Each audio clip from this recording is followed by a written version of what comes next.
obrigado por vocês estarem dando o tempo mais para mim aí pro danimarkbrasil.com. Sim. E daí eu queria que vocês se apresentassem, quem são vocês, o que vocês fazem. Primeiro, eu queria agradecer a oportunidade de estar aí no Danimark Brasil. A gente é da Viking Labs, uma empresa de tecnologia, bastante coisa de tecnologia, de um monte de coisa. Eu sou o Daniel, ele é o Gabriel. Sou o Gabriel Jarowski, prazer aí todo mundo aí, obrigado aí por... Beleza, e o que vocês fazem? Como é que é? Vocês são uma empresa de tecnologia, o que essa empresa faz? Como é que funciona? Sim, a empresa começou na verdade com a junção na verdade, de duas empresas, né? A minha empresa de design, onde eu tinha bastante foco, bastante ênfase na parte de branding e material de comunicação, e a Embreteria, que era uma empresa de SMS corporativo e desenvolvimento personalizado. Né? Okay. E, bom, aí com essa fusão surgiram umas coisas bem interessantes, né? Umas oportunidades bem bacanas, né? De estar trabalhando em conjunto com diversos estúdios e empresas criativas, né? Agências de publicidade, com terceirização de serviço e clientes finais mesmo. Né? E o bacana é que, assim, fugindo da maioria, a gente consegue dar bastante atenção na parte de desenvolvimento, que é o nosso foco, mas sempre também prezando a questão estética e não só isso, a parte de fluxos do usabilidade, interface e a regra de negócios. Né? Tem uma questão quando a gente fala com desenvolvimento que a gente tenta entender qual que é o objetivo que os nossos clientes querem atingir, não só o que eles estão falando pra gente, porque às vezes não é uma coisa que é clara. A tecnologia é abstrato, né? Para quem não é da área, fala assim, eu quero fazer tal coisa, não vou nem dizer isso porque não dá para fazer, mas às vezes dá para fazer, né, de uma forma ou de outra forma. Então um dos nossos grandes objetivos é entender o que o cliente quer, correr atrás disso e executar. Há quanto tempo a Viking Labs existe? Como o nome Viking Labs, mais ou menos 7 meses. Okay. Pouco mais. E nesses 7 meses, quantos projetos vocês já entregaram? Está em PG. Olha, acho que mais de 20, né? Mais de 20 projetos. Desde sites simples até coisas mais complicadas. É que tem clientes nossos que são recorrentes, não é que eu entreguei um site, um e-commerce, alguma coisa e acabou. Não, são projetos que vão sempre, tem coisas novas para desenvolver, desenvolvimento de produtos, de serviços que esses clientes oferecem para os clientes deles, então são clientes assim, regulares. Legal. Aqui é um mercado potencial muito forte, né? Então o primeiro que consegue ganhar confiança acaba usufruindo disso, né? Não tem jeito. Bom, mas é isso, a gente está crescendo bastante, assim, é literalmente uma PG mesmo, porque o que tem acontecido? A gente está crescendo muito no modelo orgânico, tá? A gente não acredita muito no anúncio de Google AdWords, né? Eles são leads não qualificados, né? Vários amigos e colegas com experiências não muito satisfatórias com boca isso. A boca, então, vocês, boca a boca, então... é sempre o melhor negócio. É sempre a melhor propaganda, é a confiança, a indicação e a gente tem tido muitos bons resultados mesmo. E então é a melhor coisa, porque um acaba indicando para o outro, que acaba indicando para o outro, e cada um tem 10 amigos para indicar e acaba indo, isso tem sido assim... Tá. Então, vocês são uma empresa hoje de tecnologia, vocês desenvolvem o que exatamente? Sites, aplicativos? O que vocês fazem? Ou é uma solução completa? O que vocês oferecem? É um pouco de tudo, desde sites institucionais até sistemas bem complexos, integrações entre diversos sistemas. Tá. Como a gente gosta de se colocar, né, somos uma boutique de desenvolvimento, né, um laboratório de ciências digitais aplicadas, né, porque a gente sempre gosta de estar experimentando coisas novas e sempre estar aí desenvolvendo soluções novas e mais funcionais, melhor sempre para o cliente, né, não necessariamente baseado no que a gente está acomodado e se sente confortável em fazer e oferecer, mas também ser o melhor para o cliente mesmo. O mercado de tecnologia hoje no Brasil, como é que vocês veem isso, cara?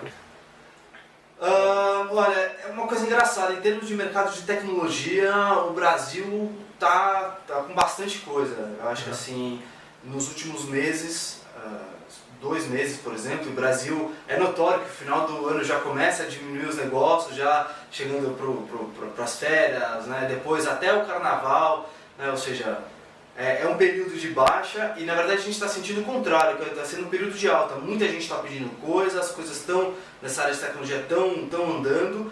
Talvez até uma contrapartida que outros mercados não estejam dando tanto, então as pessoas enxergam na tecnologia uma solução para fazer os negócios andarem mais, acontecerem. Né? Mas uma coisa interessante de tecnologia no Brasil é que acho que o Brasil agora nos últimos tempos ele começou a correr atrás do que o mundo, em especial aí, os Estados Unidos em termos de desenvolvimento tecnológico tem. Então tá tendo bastante desenvolvimento, assim, as empresas estão mais abertas a adotar tecnologias novas. Acho que isso é uma coisa que há um tempo atrás estavam menos abertas, então agora estão mais abertas. Quando você fala, eu estou usando o estado da arte, aqui das coisas, as pessoas veem como ponto positivo isso e não com tanto medo como tinham antes. Então assim, a gente gosta muito de trabalhar com o estado da arte. Claro que se o cliente fala, não, eu já tive uma experiência anterior com a ferramenta X e a ferramenta X vai resolver o meu negócio, só que preciso fazer uma customização, preciso integrar com outro sistema, preciso fazer uma coisa diferente, sem problemas. Vamos fazer isso também. E já que a gente tocou já no mercado brasileiro como um todo, né, é interessante mostrar esse panorama. Né? O Brasil está mudando muito. Né? Nos últimos anos é bem claro, bem fácil, acho que está bem transparente até para o pessoal da Dinamarca. Né?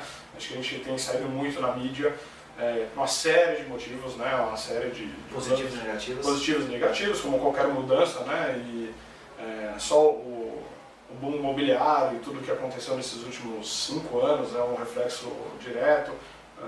Bom, a gente está aí com a Copa, as Olimpíadas e tudo isso ajudou muita coisa e isso também trouxe muita coisa para o Brasil, não só do Brasil para fora, né? Inclusive essa necessidade do Brasil se modernizar. A gente tem visto muito isso e normalmente é isso que eles têm procurado. O Daniel chegou a tocar nesse ponto de os empresários estão querendo fazer sites mais novos, mais bonitos, ter sistemas, automatizar processos, sair daquelas planilhazinhas básicas de software como Excel para controle ter algo mais profissional, implementar novos sistemas, integrações, e mesmo com as soluções de SMS corporativo que a gente tem. Então, cada vez mais a gente sente que o brasileiro, apesar das suas dificuldades em se adequar, né, com a tecnologia, ele está procurando e está indo, então por isso o mercado bem forte. A gente tem tido bons resultados. Legal. Só uma curiosidade cultural que eu tenho, quando vocês estão, o que vocês sentem na pele quando vocês vão negociar com uma empresa? Por exemplo, culturalmente, vocês falam com o cara que decide ou muitas vezes vocês falam com um pé de chinela e o cara que decide demora para aparecer? Olha, varia caso a caso, varia o tamanho da empresa que está falando, se ele te procurou, se você procurou eles. Isso faz bastante diferença, porque normalmente quando você procura alguém e você não, assim, às vezes você já tem um contato quente de alguém que, tá bom, tal pessoa pediu para eu te receber, estou te recebendo, às vezes já é quem define. Mas muitas vezes, quando a empresa é um pouco maior e você não tem contato, você vai entrar mais embaixo e aí tem que galgar degraus lá dentro e correr atrás e falar, né, com você, quem que é, projeto é legal, vamos pra frente, vamos. E às vezes demora para fechar isso. Quando as pessoas vêm atrás dele, eles já querem alguma coisa. A propensão dele é... Mas o brasileiro, como você perguntou, culturalmente, ele gosta muito de contato, de indicação. Né? A indicação é muito importante. Tem a ver, acho que, com a nossa relação do nosso dia a dia. Né? A gente é muito próximo um do outro, gosta de estar próximo, ter sido. Então acho que isso também acaba refletindo na forma de fazer negócio. E acho que tem uma coisa que é bem inerente à cultura brasileira. A gente não é um povo, no geral, que é muito assim, racional, faz matriz de decisão tudo e toma decisões pelo que teoricamente, ou racionalmente seria a melhor decisão. Tem muito do feeling, olha, eu estou sentindo que isso aqui atende melhor do que aquilo, às vezes não é muito claro o porquê das coisas. Não que seja errado isso, porque muitas vezes é a decisão certa a ser tomada. O cara fala, olha, sabe o que, não consegui mensurar ainda, mas os meus clientes estão mudando um pouco o perfil deles, eu acho que se eu pegar o que a matriz de decisão diria para eu pegar, eu estou pegando hoje e não amanhã, então eu vou tentar pegar o amanhã. Então tem bastante tentativa e erro. E, na verdade, eu pessoalmente acho isso uma coisa boa para o Brasil, porque especialmente para a gente Viking Labs, porque a gente gosta muito disso. A gente é um laboratório de ciências digitais aplicadas. Meu Deus, já comentou antes, assim, só as matrizes de cálculo, às vezes não adianta, né? É muito comum, às vezes, você ver ele fazer uma matriz de cálculo, mas assim, o filho disse outra coisa, ele joga fora tudo e volta para o que ele... É curioso isso do brasileiro. A impressão que eu tenho, só para completar, é que assim, o Brasil parece como posso dizer, um caminhão pesado, assim, demorou para começar a se mexer, né? Mas a sensação que eu tenho é que a inércia dele, agora que ele se mexeu, vai empurrar para frente. Então, obviamente, que mais uns setores do que outros, existe uma oscilação natural do tudo quanto é...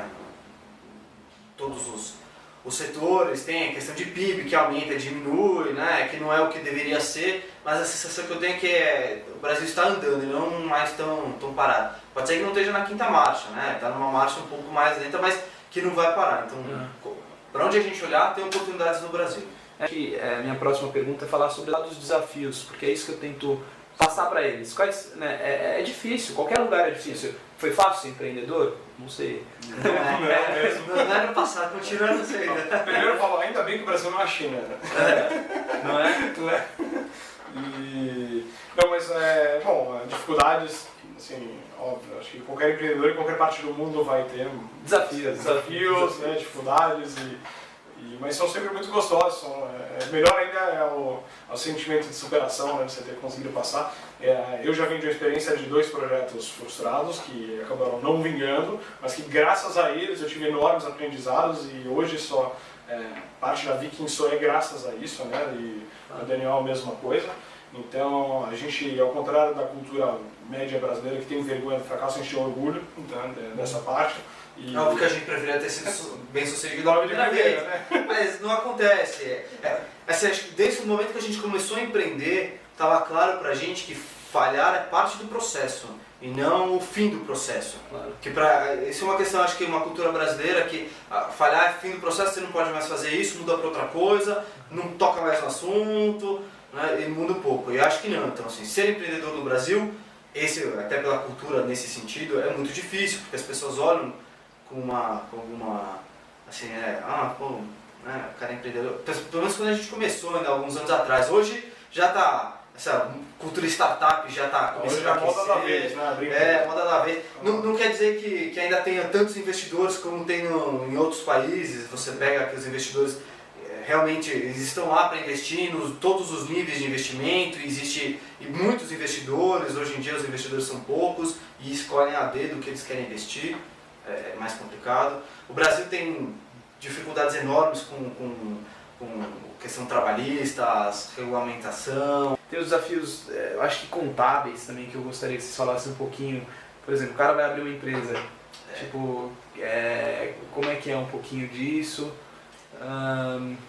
É sofrido. Na verdade, assim, te adianto, é bem sofrido. Okay. Você tem que entender muito bem, e não é só uma questão contábil, é uma questão legal também, porque as leis contábeis, você não adianta você só falar só com o contador ou só com o advogado, precisa sentar com as duas partes, entender, você precisa ter gente do outro lado que você confia.